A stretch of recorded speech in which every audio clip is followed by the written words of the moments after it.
Hello, my name is Robert Lawson. I am a first-time author. My story is about how I grew up fatherless, being bullied, and sexually abused, and how I overcame everything to be the person I am today. The story really starts about 8 years old, 8, 9, 10 years old. Growing up in middle school, my father was in and out of my life. Like as a young boy, you always want your father to be around you. My dad was caught up in the game selling stuff, so he wasn't really around like a real father should be. Him being away, it had a big hold on my heart, because it was my mom was there. My mom did everything, you know what I'm saying? She did everything. She put food on the table, worked jobs, so we'd be all right. As a young boy, no matter how good of a parent your mom is, and no matter how good she is, you just want the other parent to be there. You want the other parent to help out. It changed my personality. The bullying started when I was in middle school. Like my mom would cut my hair. People would smack my head. They would call me names. I'd be at my locker in middle school and people just come around smacking my head. You know what I'm saying? Didn't even want to come to school at that point. At the time I was 15 and I got abused. One day, me and my dad was hanging out. We ended up going to his girlfriend's house. It was late night, about 9, 10 o'clock. Came in the room, gave me his phone, saying he could go to bed. About a couple hours later, his girlfriend walks in the room and he said, "I've been liking you. Your dad sleep. This is our time." Basically undressed me, gave me and did all type of things to me that he had no business doing. At the time, I was very confused. At the time, I was very sad. Didn't know what was going on. Didn't know what to do. When I tried to kill myself, I was about 15 to 16 years old. I went into my mom's room, grabbed the gun, put it to my head. The gun jammed. That's when I knew God is real, because he saved me from myself and saved me from the biggest mistake that I was making. I didn't really want to kill myself. I just wanted all the pain to stop. That's the thing with anybody that's facing really suicide and depression. They don't really want to kill themselves. We really didn't. You know what I'm saying? We really don't want to kill ourselves. We just want somebody to understand us. We just want the pain to, you know what I'm saying, stop hurting us and stuff. Boy being sexually abused, I told a few friends while we went back to school and stuff like that, and they didn't make it no better. They just hey, what's the bad thing? You're not a virgin no more. So that kind of made me feel bad, because y'all supposed to be my friends. I supposed to confide into you guys, and it's really I didn't have nobody. So after that, I never really told nobody. I just kept it deep inside until I eventually went to go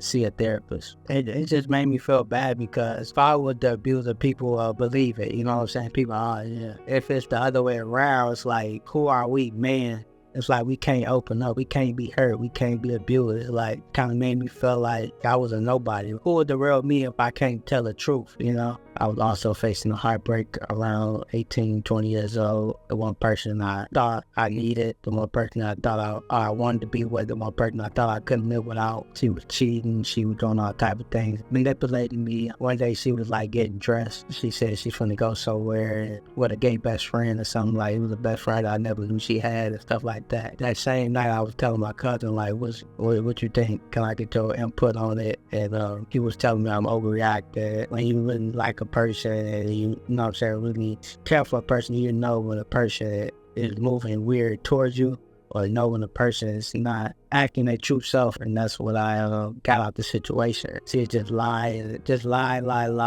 I got to the point, man, I was tired. I was tired of my dad, tired of that situation. And I'm thinking God, why me? Why do I gotta be put in this situation? I just felt alone. All I ever wanted in life was just to be loved, you know? When you don't get the love that you want, you end up trying to find love in a million different places, in a million different ways. And that was me. And once I didn't get that love, once I didn't feel love, I just felt empty by me feeling like I didn't have nobody. I just feel why should I be here? Who would care if I'm gone? Took some pills at the time, put a whole bunch in my mouth, swallowed a few of them, spit the rest of them out. The devil was talking to me, and God was talking to me at the same time, and God was trying to save me and stuff like that. And it was just a terrible, whole, dark place to be in. The only person that knew was my cousin. I told him, and he was just basically saying, "How can I help you?" That I need to talk to someone. I need to go get help and stuff like that. It was a very rock bottom, then a really, really rock bottom hit, a couple years, said I was about 18, 19. So the real rock bottom hit when I moved back home. I met my wife, who I'm with now. I had my first son, so that's when it really hit, because I was trying to be everything my father wasn't. And by me trying to be everything my father wasn't. I was turning to everything my father was. And it kind of, I think that was about the last time I tried to commit suicide. And like, I just felt down. Like, how can I be a father that I put my child where I didn't have that father figure? I don't know what a father really supposed to do besides change Pampers, and didn't really know the real stenches of the, you know what I'm saying, being a father is just the basic change Pampers, be there, and stuff like that. So it just kind of made me feel low, and made me didn't really want to be there for my son. Basically, just by not being there, you know, just not. I mean, my father probably was, but I don't really remember my father, you know what I'm saying, helping me tie my shoes, helping me play basketball as a kid. I don't remember those things, those times with my father like that. So it was basically like, you know what I'm saying, being there as a child grow up, because a child really don't care about material things, the clothes, the shoes, stuff like that. It's the time that you spend with a child that matters the most. My child was like, I was spending time with my child, like me and my wife is together. Me and my wife is together. It's just like I didn't really want to be around, like I was being distant. Like I go in the next room, or, you know, but I was always physically there, you know, changing pampered. I was, you know, the best that I can be at the time.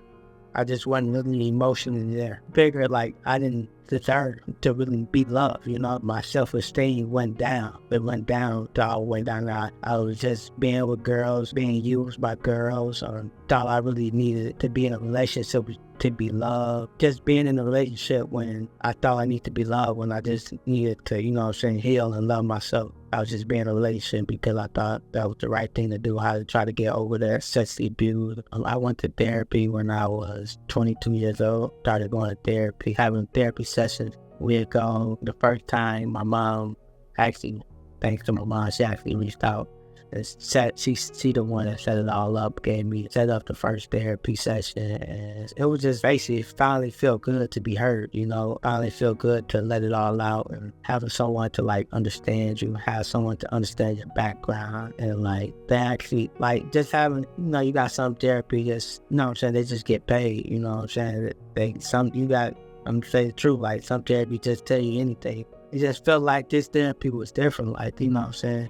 They was telling me they've been through the same situations. It just finally, you know, it made me feel like I wasn't alone. It made me feel like I wasn't alone. It made me want to express myself more to help others in a certain way, because if he can help me, and just by me telling my story, him telling his story, that what my story can do for others and stuff. It just made me feel comfortable with my story. It made me feel comfortable who I was. It made me get out of my shell. It made me just feel comfortable that I didn't have to hide behind my pain no more. I can rise above my pain.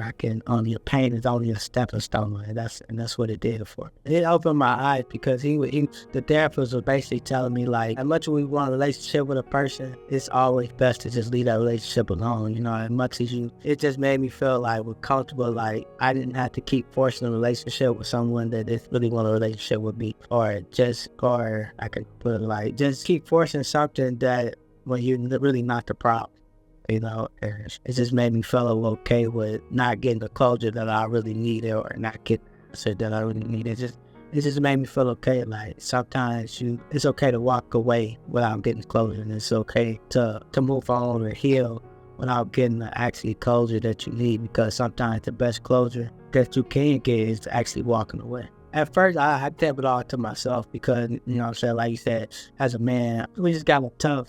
We just got to act like we so tough. I didn't want, like, even when we're going through depression, I always try to keep it in, because I didn't want people to think I was crazy, or all the stereotypes that go behind depression, people thinking you're crazy, or, you know what I'm saying, the things that go on in people's heads. I just kept it really to myself, and just try to get my mind right, just try to stay focused on the bigger goal, and just healing for my children and my wife, and just trying to be the husband and the father figure that I'm supposed to be. There's a lot of people out there that's going to judge you, whether you don't go to therapy, whether you go to therapy, and you can go to therapy tomorrow, someone's going to judge you. You can stay at home and try to heal yourself. someone's still going to judge you. It don't matter. You're always going to be judged. Therapy is the best decision that I ever made. I feel like if I didn't go to therapy, I'll still be facing the same traumas, same scenarios. I'll still be trying to heal and still be trying to do those things. But therapy it gave me a bigger picture on things. It gave me a bigger picture on life. Especially going to like different trauma groups online and having Zoom meetings, being with a different group of young adults. As they telling their story, I'm telling my story, and we all confining to each other. It just made me feel like I'm not finally get a chance to feel heard, be heard, and it just finally gave me my voice to finally open up. Now, I just turned 27 a couple days ago, January 16th. I have 3 children, 2 boys, 1 girl, and I have a beautiful wife, a beautiful family. I always wanted a family. I always wanted a family of my own. Things was hectic at first, just because I was facing depression, and I really wasn't the man that I should have been, So my wife, she was picking up all the slack, trying to pick up me at the time. What really made me, I was going to see therapists, but I wasn't really open with my therapist at the time. And I was still facing a little depression, being isolated from my wife. And what made me, there was this one thing she said to me, what made me just, all right, I got to go get the help. I got to go be honest with my therapist. She was like, I'm going to take the kids, and, you know what I'm saying? Take the kids, and we still going to be in a relationship. We're still going, you know what I'm saying? I just really need you to get yourself together. I just really need you to go get help, stuff like that. And it just woke me up because I know how I feel to just wake up to my mom. I know how I feel to having to go over to my dad's house on the weekends or on a weekday or spring break or Christmas break. I know how I feel, and I talk about how I never wanted my kids to live in a 2-parent household, wonder when dad coming back, or wonder when can we go to mom's, can we FaceTime dad, or, so that's all you gotta say. I'm going to get help because I didn't want to keep putting her through that situation, and that was enough for me. Last thing I did want to say, throughout my whole life, I always thought, why me? Why I had to go through a certain situation? Why I had to go through all these things? In life, we always ask, why us, God? Why us? And little do we know, we had God for so many things in our life, like, can I get a job? Can I get this promotion? Can I get this new house, car, new relationship? We ask God for a lot of things. The moment he asks us, he ship it off. We never know when it's coming, but the moment we ask, he shipped it off. And in order, he shipped it off and he planted seed inside of us. And in order for that seed to grow, he got to throw storms in our lives, and those storms may be depression, may be getting abused, may be having to go without a father. It's just that storm. In order for those things to happen, the storm got to come. And if the storm don't come, that seed can't grow. You can't get that new job. You can't get that new promotion. You're not going to know what a healthy relationship is. You're just not going to know. So just stop thinking why, and just thinking why me, and, you know what I'm saying, think a better alternative. Because sad to say, I'm the best father that I am because my father wasn't. It's just those certain situations that make you who you are. My book, Trial and Error, Life for Depression, it's about how I grew up fatherless, how I filled that void with many different things, ended up being depression, suicidal, being abused, and how I overcame all that to be the man I am today. Each copy will be signed. One of the main ways that I'm embracing my emotions is just being open, just being me. I'm not hiding behind the pain, or I'm not hiding behind that, like, men can't show emotions, men can't cry. I let that here alone. If a person really care for you, personally love you or like you, they accept what all type of emotions that you bring. So I just been more open, and being open made things more better, not only for myself but our relationship.